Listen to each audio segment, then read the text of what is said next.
This is my presentation, creating a photorealistic hyena. It will be a brief tour of grooming, simulating and rendering a hyena in Houdini. Just to start off, my name is Tony Atherton. I've worked in visual effects for about 13 years or so, and I'm currently the FX Supervisor at the Mill London. The Mill specialise in visual effects, colour work, immersive VR and AR, design, interactive and immersion technology, and you'll normally find us doing adverts, episodic work and immersive projects. This is our design showreel, just to show you some of the fun stuff we get up to.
Cool. The job this talk is based on was one we did for Amazon Prime. It was a Christmas advert at the end of last year. Smile, though your heart is aching. Smile even though it's breaking. When there are clouds in the sky,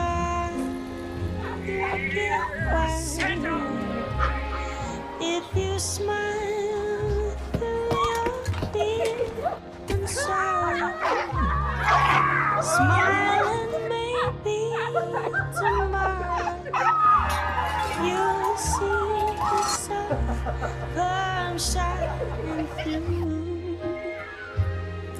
If you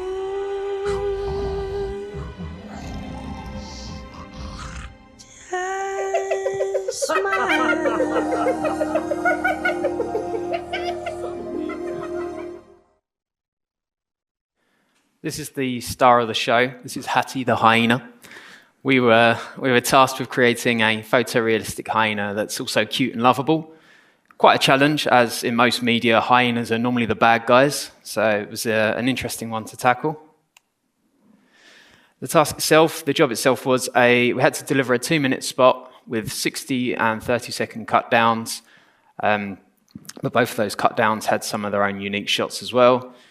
All in total, we had over 30 hyena shots, and we started pre-vising in September and delivered mid-November. We were quite up against it. We had 5 weeks from getting turnover of the plates to having to deliver the 60-second. We did a large chunk of the project in Houdini. So we did all of the grooming, we did all of the look dev, the fur simulation, the muscle simulation, the environmental effects, just things to bed hyenas into different environments, things like snow kick-ups, a bit of bubble bath. All of the shot lighting and shot assembly was done in Houdini, and everything was rendered with Arnold through H2A. I'll start by talking a bit about the grooming of our hyena. This was the first photoreal creature that the Mill London had groomed in Houdini. Before this, we just used our internal tools, but we really wanted to give Houdini's tools a go on this project, and we were really happy with the result. We started off by splitting our hyena up into multiple parts. So we had different grooms for different sections, the mane, the face, flyaways, body, etc. and we worked heavily by painting maps onto our mesh. We found this to be a really flexible way of working because our mesh was constantly being updated and iterated on throughout the whole project. We were constantly getting new models in. So we found the best way to sort of maintain our work was to, as you can see, loads of attribute paints there, was to paint straight on the mesh. And then that way, when we get a new model in, we could literally just attribute transfer or use UVs to transfer all of these maps onto the new model. It's great as well because we didn't just use attribute paint to paint these. You can use like Side Effects Lab. I've got a really cool measure tool, and here we're measuring the curvature, and then later on we feed that in as an attribute to drive our groom and can give some really nice effects. So there's lots of procedural ways to generate maps as well to get some really interesting stuff.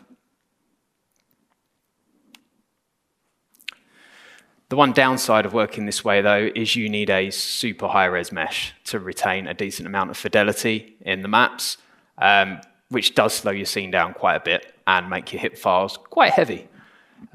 In the end, we had to split off our painting scene away from our grooming scene just to speed up the grooming scene a bit. But in hindsight, it was still workable to work this way, and it was definitely the most flexible way we found. So it was the way we did the project. A couple of things that really stood out as being useful to us. On the guide groom node, there's a recache strokes button. That is a lifesaver. So every time you get a new model, the guides get regenerated because it's new mesh. You just press the recache strokes button, it redoes all your work for you. Awesome. Also, being able to attribute transfer between the old skin and the new skin and the transfer by UV node as well was great because all of our masks that we were using to drive all of our fur and grooming and stuff would just transfer straight across.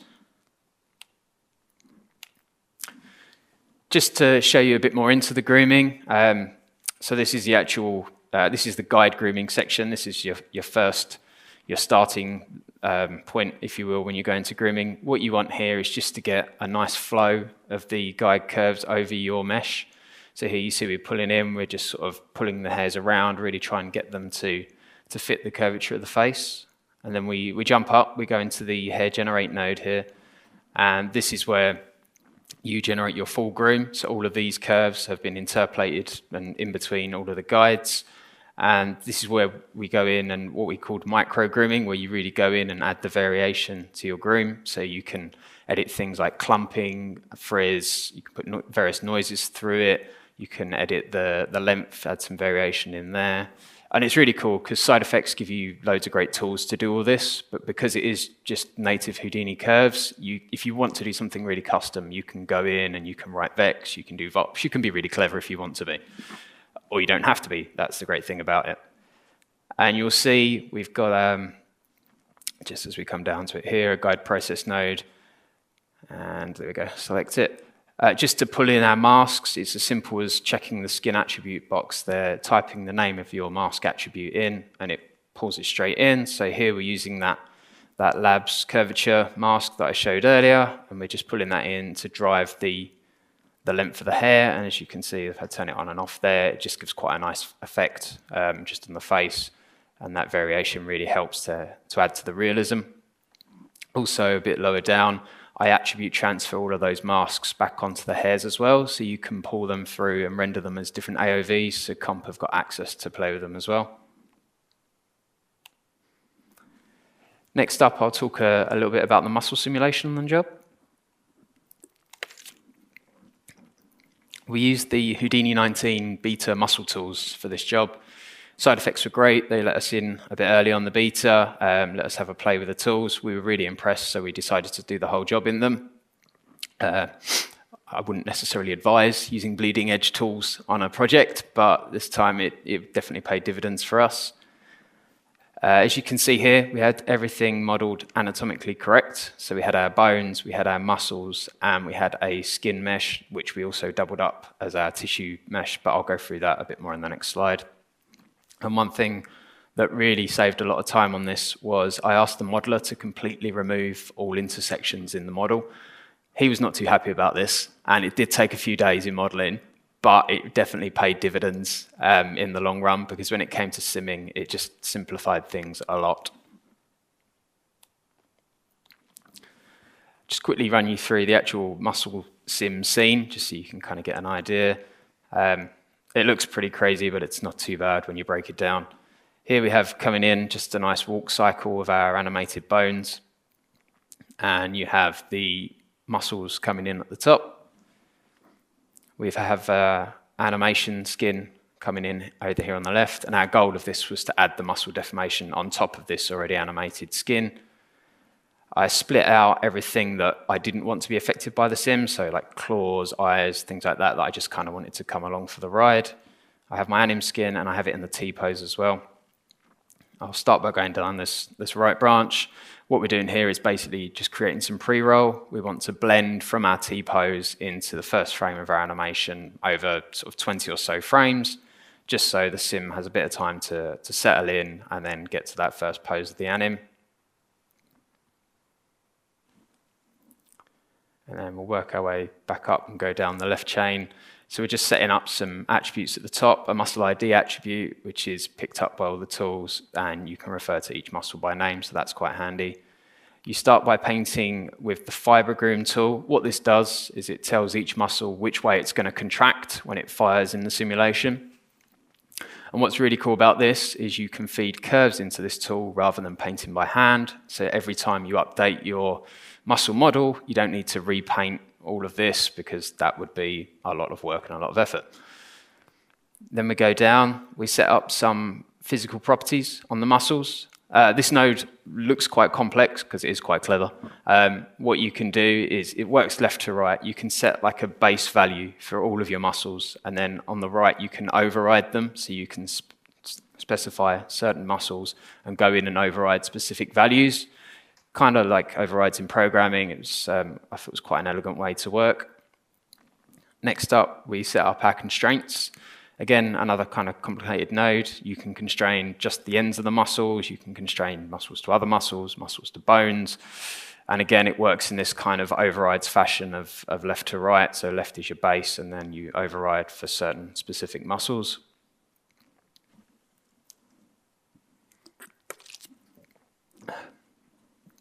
Now we go down and we're going to create what are called muscle tension lines.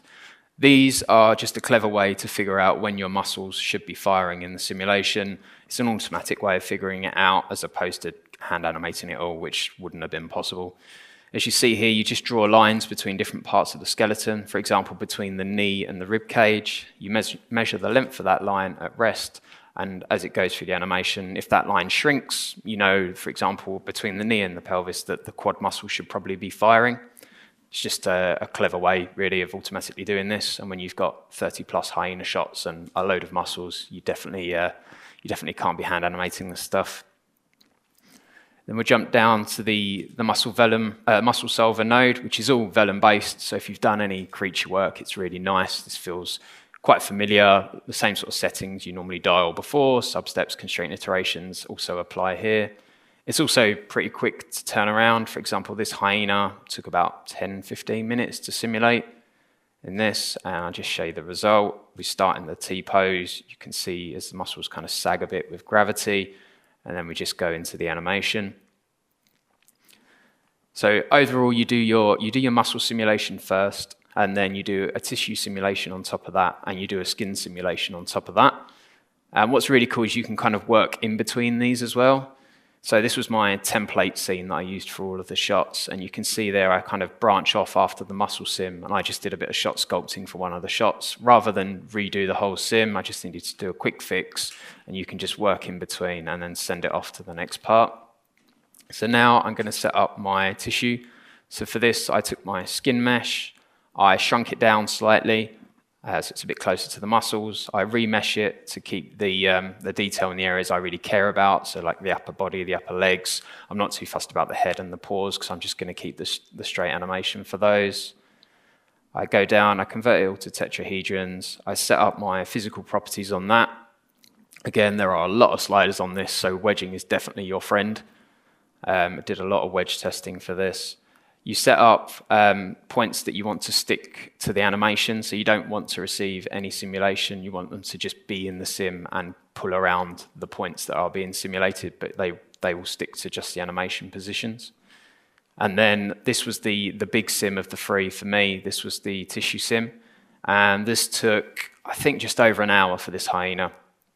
But again, it's all vellum based, so it does feel fairly familiar if you've done any vellum work before. And I'll just play through the result here. You can see you get quite nice muscle definition in certain areas on the upper legs.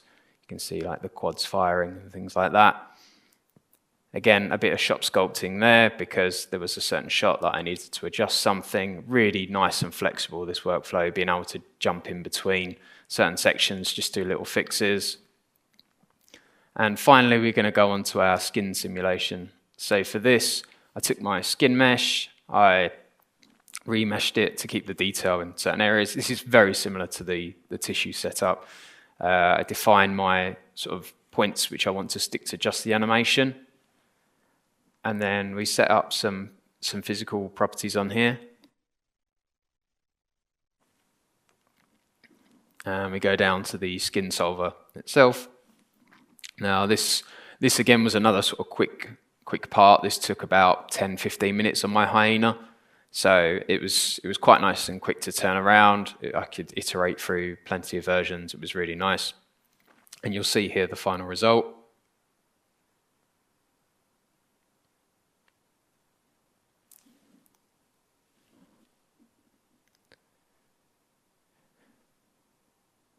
So there were certain areas for certain shots we needed to apply fixes on. As you see, it's a bit of a common theme for this, especially if you've done much creature effects work. You'll often find you have to kind of go in there at the last minute and pull things around. And the great thing about Houdini is it just gives you the flexibility to do that. So I painted some masks, I delta mushed all of my points, and then I blend on those delta mushed points based on my masks, just using a lerp in a wrangle. And you'll see here is my fixed version, where I'm just smoothing out, for example, the upper shoulders, just to address a client comment for one of the shots. I found I was getting some high frequency jitter on some of my sims, so I'll go through in the next slide just how I got rid of that and probably how I was foolish enough to create that issue for myself in the first place. To get my sim back onto my original mesh, because my original mesh was super heavy, because I painted all of those grooms in really high-res mesh, I found I had to subdivide my sim to retain the fidelity of the muscle sim going across. So I had my anim mesh come in on the left here. I basically painted some masks on the head and the feet because those were the areas I wanted to drive purely from animation. And then I just point deform everything by the muscle sim and blend back to the animation using my masks that I'd painted earlier on. As you can see here, the point deform, it retains all of the nice features, the muscle definition really well as we go across to the animation mesh. So more shot sculpting there. As you see, it's quite a common theme in creature effects work. And then what I did was I packed all of the claws. So each claw and the eyes, I packed them all separately, and I used a point deform to transform those along so they kind of come along for the ride as well. And here we have the final result. I won't play it through because my mesh was super heavy and it doesn't play back in real time. Just a quick summary though of like the times. The muscle sim itself took about 10 minutes. The tissue sim took about 1 hour and 6 minutes, and the skin sim took 11 minutes. And this was all on a 64-core, 125 gig of RAM box. So I could comfortably turn around a Hyena in less than a morning, which was fantastic because we were constantly updating anim, updating models. I needed to rerun these a lot. So it was great to be able to just turn it around so quickly. This is just an example. I was getting some high frequency jittering on my skin mesh. Just an example on the demos here. So just a quick way I found of fixing this was to take my jittery mesh, smooth it right down with delta mush till the jitter was completely gone. And then calculate the deltas, so the difference in position between my really smoothed mesh and my jittering one. And then I bring those deltas, those differences into chops, run them through a filter chop just to smooth them right out. Bring those smoothed out deltas back into SOPs and reapply them to my really smoothed out model. So here we go, back to our original outline, but the jitter's completely gone. I think I was getting my jittering because I'd lowered my rest length on my vellum sims because I really wanted to kind of vacuum form the skin and get some muscle definition coming through. I think I'd probably just gone a bit too far on that. If I'd have pulled that back a bit, or if I'd have upped the sub steps, it probably would have resolved the issue. But in hindsight, you know, hindsight's 2020. I just needed a fix then and there, and this is what I came up with. Next up, I'll talk about some of the first simulation on the job.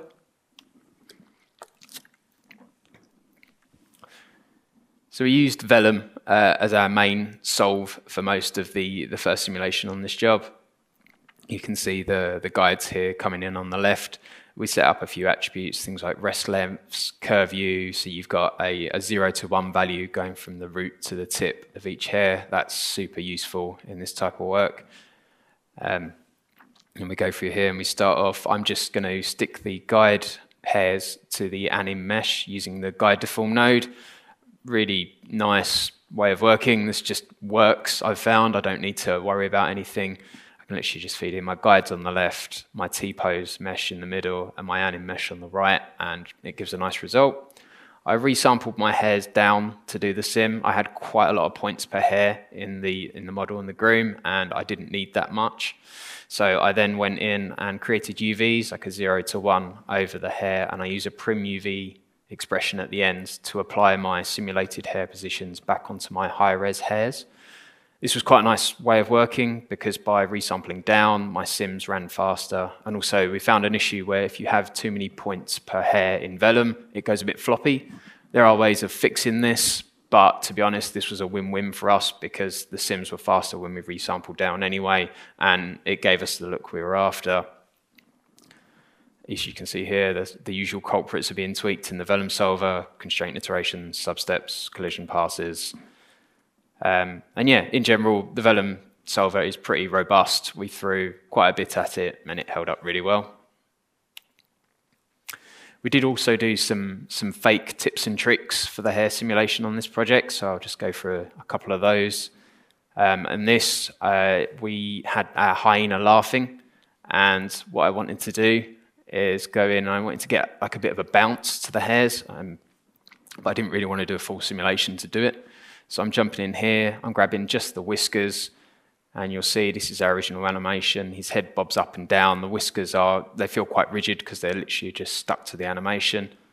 So what I'm doing is I take the whiskers, I bring in all the points, and I run them through a lag chop.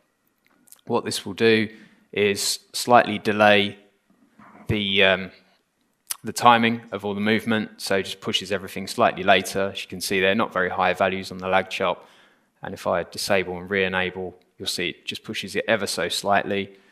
And what I want to do now is I want to blend those lagged positions back onto the original hairs, but I want to weight it, so the lagged position is more heavily weighted on the tips. So I want my roots of my hairs to stick purely to the animation, and I want the tips to get my lagged position, so they kind of come slightly after and you get that nice feel, a nice bounce to it. So you can see here I have an attribute created from curve U that I've called K-angular, and basically the red bits are going to get the incoming anim positions, the blue bits are going to get the lagged positions. So I'm just using a mix VOP to bring in each position and blend between using the K-angular attribute as a bias. And then I'm applying those positions there in a VOP, and you'll see the result. It gives you a nice kind of bouncy effect, probably a bit overkill on this one, but it sort of shows the intent there. I also had a technique where I calculated the deltas between the original anim and the lagged tipped version, and then I multiplied those up or down and reapplied them so I could calm the effect down or I could really ramp it up. And also this technique stretches out the hairs ever so slightly, so I had a node just to clip those back to the original length, but I later found out you can do that with a guide process anyway. Next up, I'll go through just adding some fake wind. So this is our hyena shot where the hyena's sticking his head out of a car window, as hyenas do. And we're going down, we're gonna split off just the long hairs because they're the ones you only really notice.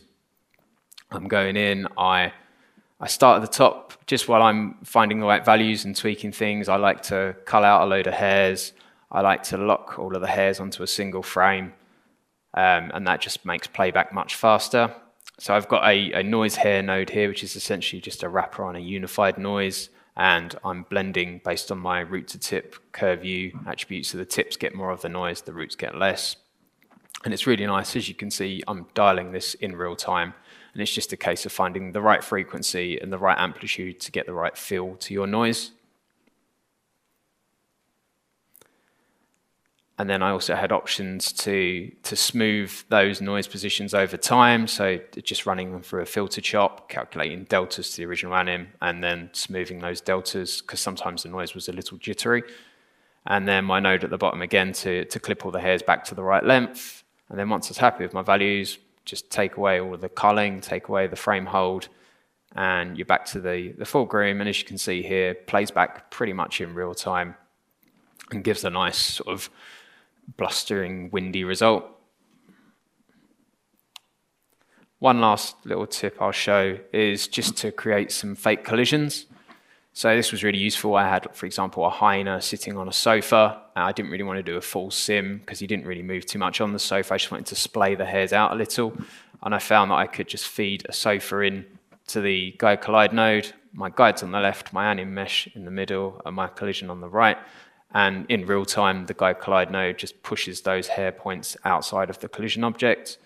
As you can see here, you can drag it around in real time, and it's really nice to work with. I also found sometimes if I had fast-moving collision objects in my sims, sometimes the collisions didn't resolve properly, and as opposed to going and re-simming with a load more substeps, I could literally just take this node and fix a few things on a few frames post-sim. So this was really handy for that as well.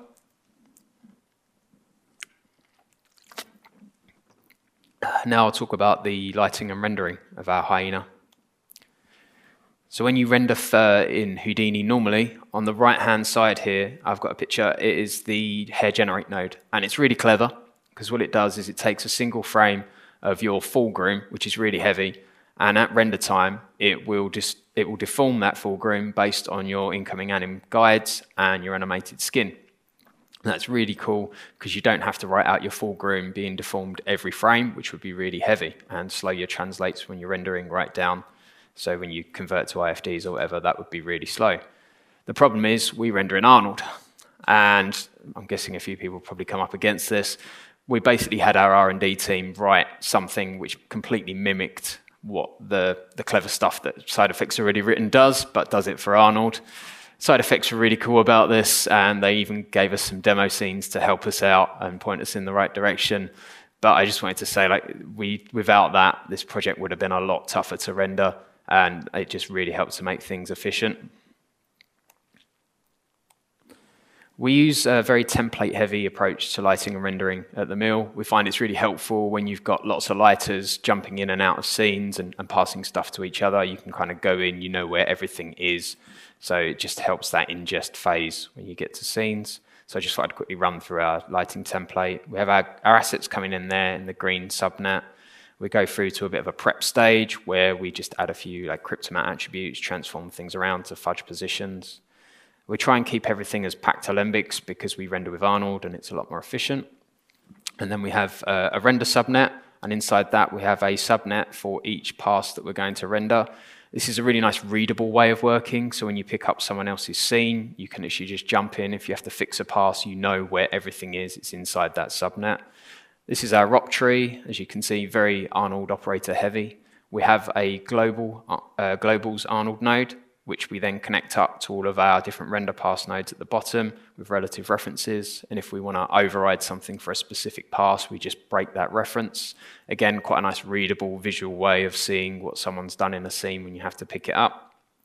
We have a standard auto comp and set of shaders we chuck around to each scene. And just to run down, we bring our look devs in at the top. We're creating some Arnold collections a bit lower. And then we do some global scene overrides there, so just things like removing backplates when you send to the farm. And then at the bottom, we just break out into our different passes, things like foreground, background, utils, and you can do custom overrides per passes. And we have a nice little auto comp and submission to F-track set up there, and generally everything goes to the farm. And hopefully it comes back beautiful. one last thing I wanted to show was our scene builder. This was super helpful to keep us efficient on this project. So what you can do is literally just give it a list of shots and a template file. So we could give it our lighting template for the job, and it will go into each of those shots and essentially build your shot lighting for that. So it will swap out the anim, it will swap out the camera. We've got loads of custom options here, so you can even write your own Python to do different things for different shots, and you can be really clever, or you can just tick a couple of boxes and it's really nice and simple. And yeah, this was just a fantastic way of rolling out templates over the job, and it was really efficient.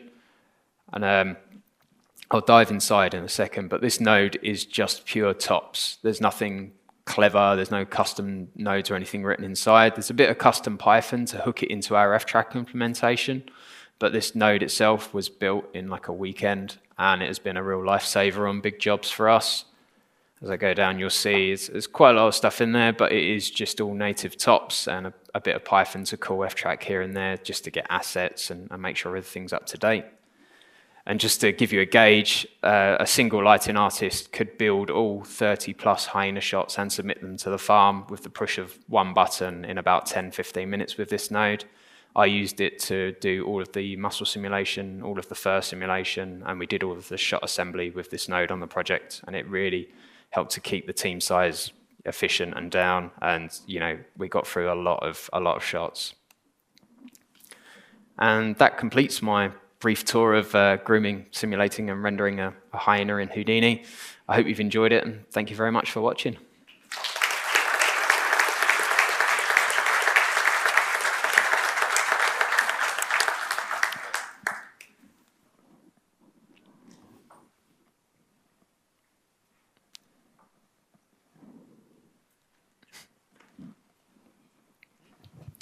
Okay. First of all, thank you, Tony. Amazing presentation. Any questions? There's always this dramatic pause when you think about the question first. Lots to digest. Yes.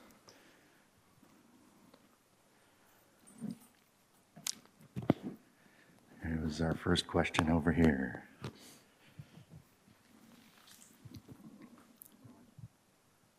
Did you have time to look into USD for this project? We are currently looking into USD for our new pipeline at the moment, but we found USD really pays dividends when your whole pipeline is in USD, and all of our modeling and everything is in basically pre-simulation here, and pre-grooming was in Maya, and Maya's not quite there, I don't think, with USD yet, so I feel like it wouldn't really pay dividends for the switch until we get a bit further evolved on that, and some of the bugs have been kicked out. Also, Arnold, I've found to be a little hit or miss inside Solaris.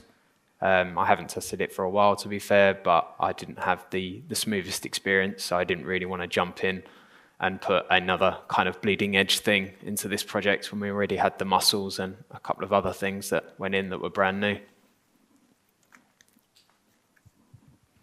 Other questions?